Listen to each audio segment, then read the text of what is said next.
Salut les investisseurs, dans cette vidéo, on va analyser ensemble l'électricien italien Enel. Pensez à vous abonner à la chaîne si ce n'est pas déjà fait. Et on commence tout de suite avec le cours de l'action Enel. Donc on s'est crashé en 2022 à 3,30€, 3,40€.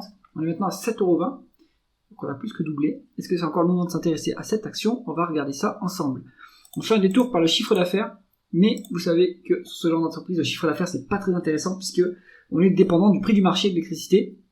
Donc ce qui va compter, ça va être la croissance de la production en volume. Et donc ça, on n'a pas l'info sur Coifin, donc il fallait voir dans les rapports financiers. Tout ce qu'on peut dire, c'est que l'entreprise fait des acquisitions également, mais le cumul de ces acquisitions sur 10 ans est plutôt modeste si on regarde la market cap. On va regarder les taux de marge. Alors, le taux de marge brut, il s'est effondré en 2021 jusqu'à 2023, et depuis il se redresse. Donc ça, il faut aller comprendre ce qui s'est passé ici, et comprendre ce qui se passe maintenant ici. Pourquoi est-ce que l'entreprise a dû baisser ses prix ici, ou subir en tout cas, n'a pas pu monter ses prix par rapport au coût de ses intrants, et pourquoi maintenant elle peut le faire. Donc ça c'est à vérifier. Mais ce qu'on voit, ce qui est pas mal, c'est qu'en tout cas, ce que l'entreprise peut maîtriser plus, c'est-à-dire l'efficience opérationnelle et l'efficience financière, ça marche. Ça marche plutôt bien parce qu'on a un taux de marge net, par exemple, qui est au plus haut absolu, alors qui est au plus haut sur 10 ans, pardon, et qui est au plus haut, si on dézoome sur 20 ans, on est au niveau de 2010, donc c'est pas mal. Un taux de marge net à 8,9%, c'est quand même convenable, hein, et donc on a un bon management qui arrive à bien gérer ses marges. Donc ça c'est pas mal, dossier plutôt qualitatif on va dire, à ce niveau-là. La conversion des bénéfices nets en free cash flow. Alors là on a un gros trou, 35 milliards de trous. Est-ce que ça vient d'une variation défavorable du BFR? Oui. Alors non, ça c'est le BFR justement. La variation elle est ici. 14,8 milliards. Donc oui, ça a un impact, hein, 14,8 milliards, c'est pas négligeable. Est-ce que ensuite on a une lourde dépense en capital par rapport aux dépréciations et amortissements? Oui, donc on investit lourdement, mais ça c'est les électriciens, hein, ils ont besoin de lourdes dépenses en capital pour développer l'appareil productif et continuer à croître. Donc ça impacte les cash flows opérationnels et du coup les free cash flow. Et ensuite, est-ce qu'on a du other non-cash item? On en a pour 144 milliards, donc là il faut aller voir dans le tableau de trésorerie de quoi il s'agit. Bon, tout ce qu'on peut dire ici, c'est que il vaut mieux utiliser le free cash flow pour valoriser l'entreprise, mais ça c'est si elle n'a pas de dette, et c'est ce qu'on va aller regarder ensuite. Mais d'abord, on regarde le rendement des capitaux investis, qui est une mesure de la rentabilité opérationnelle.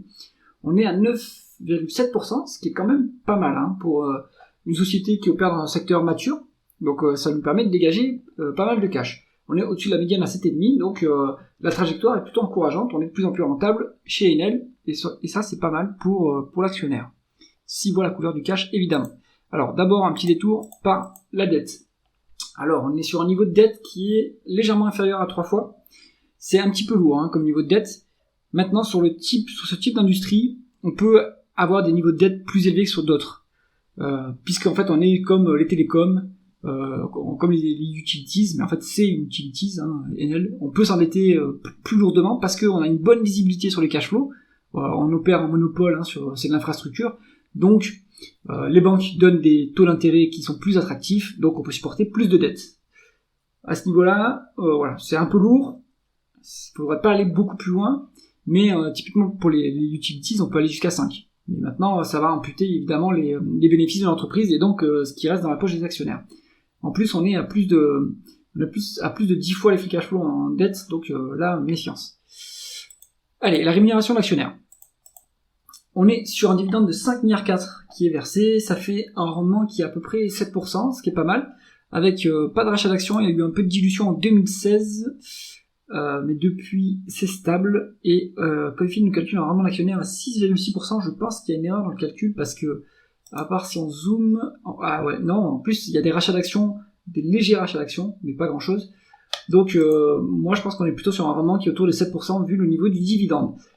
Un élément à noter, c'est que le dividende a été versé à crédit, il est supérieur au niveau des free cash flow, donc en fait il n'est pas du tout soutenable ce niveau de dividende, et je pense que par la suite il va être coupé de moitié. Donc peut-être qu'il y a eu je sais pas, un dividende exceptionnel pour rattraper un dividende qui n'aurait pas été versé, quelque chose comme ça, mais ce niveau de dividende n'est pas soutenable sur le long terme, parce que on a les cash flows, on a les cash flows, si on est au max à 6,3 milliards, mais actuellement on est plutôt à 4,3, donc on peut pas verser un dividende de 5,4 durablement si on n'a pas les free cash flow en face. Donc méfiance là-dessus.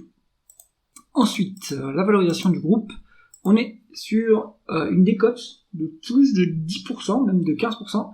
Donc il y a une petite marge de sécurité sur Enel, ça peut être intéressant. Et ça m'amène à la conclusion du dossier. Ça va être bien, mais j'allais dire c'est bien pour un rentier, mais pas forcément, parce que le dividende n'est pas soutenable à ce niveau.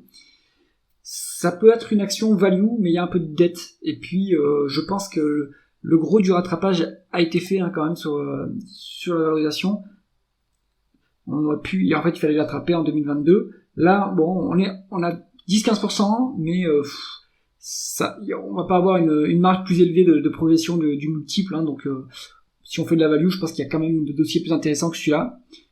Si vous êtes un rentier que vous voulez vous exposer à ce genre de société très tranquille, avec de la visibilité sur le cash flow, il vaut mieux attendre la coupure du dividende. Si le dividende de 2024 était le dividende ordinaire, si c'était un dividende exceptionnel, bon, c'est pas grave, c'est pas un souci.